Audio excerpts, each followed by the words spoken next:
Shalom sahabat religi, bagaimana kabar Anda hari ini? Saya selalu berdoa semoga sahabat religi selalu dalam keadaan yang sehat, sadar, selaras, dan bahagia. Puji Tuhan, hari ini kita dapat bertemu dalam media Suluh dengan konten yang bertajuk Pilu, Penyuluh Bicara Pemilu. Pemilu damai itu asik. Sahabat religi, saat ini kita sudah memasuki masa-masa awal tahun politik. Dan jika tidak ada halangan atau perubahan, pada tanggal 14 Februari tahun 2024 nanti, kita bersama-sama akan melaksanakan pesta demokrasi, yaitu pemilihan umum atau pemilu secara serentak. Mulai dari pemilihan anggota Dewan Legislatif atau anggota Dewan Perwakilan Rakyat, kemudian pemilihan presiden dan wakil presiden, juga pemilihan kepala daerah. Sahabat religi, sebagai warga negara Indonesia, tentu kita semua menginginkan agar pesta demokrasi atau pemilu serentak nanti dapat berlangsung dengan luber, langsung, umum, bebas rahasia, dan juga jurdil, jujur, dan adil. Tentu saja kita menginginkan pemilu yang aman, tertib, dan damai. Nah, pemilu yang aman, tertib, dan damai ini tentu dapat terwujud jika kita semua mau bekerja sama.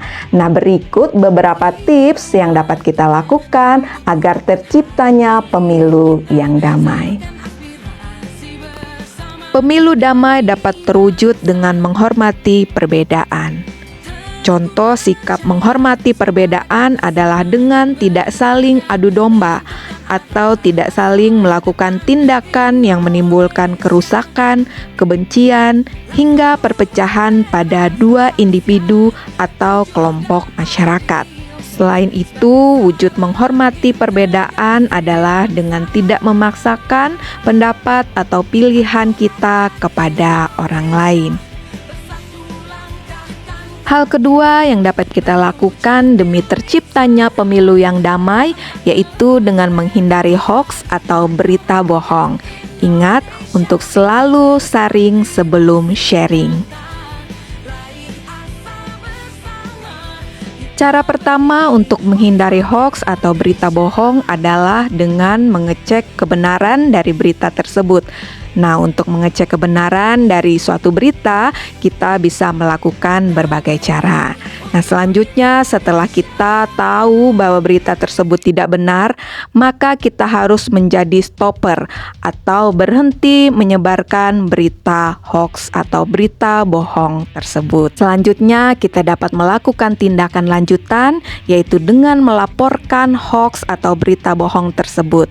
Nah, pelaporan ini bisa dilakukan secara daring melalui aduankonten.id atau email aduankonten@kominfo.go.id maupun melalui akun Twitter Aduan Konten. Selanjutnya, hal ketiga atau hal terakhir yang dapat kita lakukan demi terciptanya pemilu yang damai, yaitu dengan taat aturan. Hendaknya kita menaati aturan yang sudah dicanangkan oleh pihak-pihak yang terkait. Tindakan pertama yang menunjukkan bahwa kita taat aturan adalah dengan tidak melakukan black campaign atau kampanye hitam.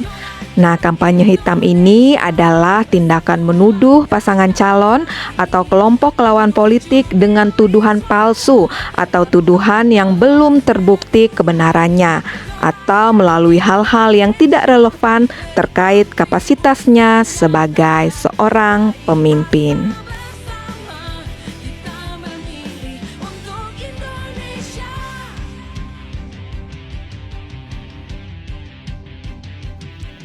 Hal selanjutnya yang menunjukkan bahwa kita adalah peserta pemilu yang taat aturan adalah dengan anti politik uang atau money politik.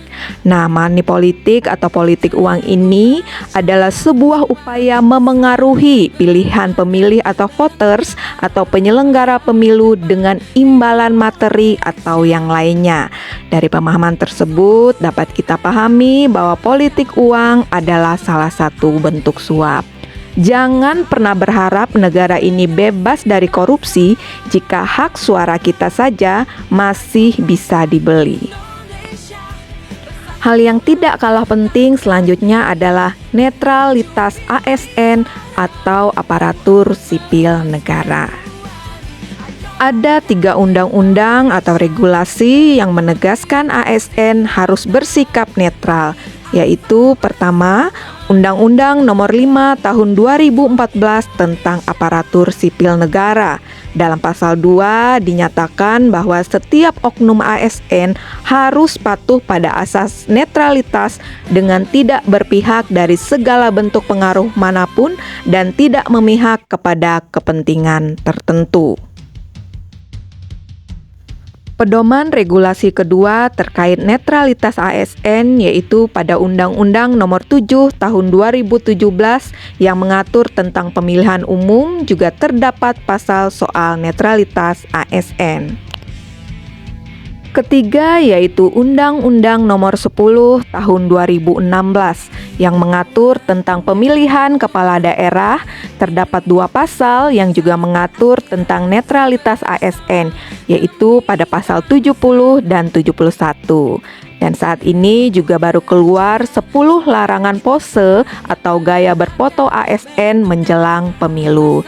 Jadi di sini dapat dilihat ya sahabat religi, beberapa pose yang dilarang menjelang pemilu. Ada salah satu pose sejuta umat ya di situ. Jadi untuk saat ini kita dilarang untuk menggunakan pose tersebut. Hanya ada 1 pose yang diperkenankan menjelang pemilu. Nah, sahabat religi, itu tadi beberapa hal yang dapat saya sharingkan untuk kita ketahui, untuk kita terapkan, taati, dan lakukan demi terciptanya pemilu yang aman, tertib, dan damai.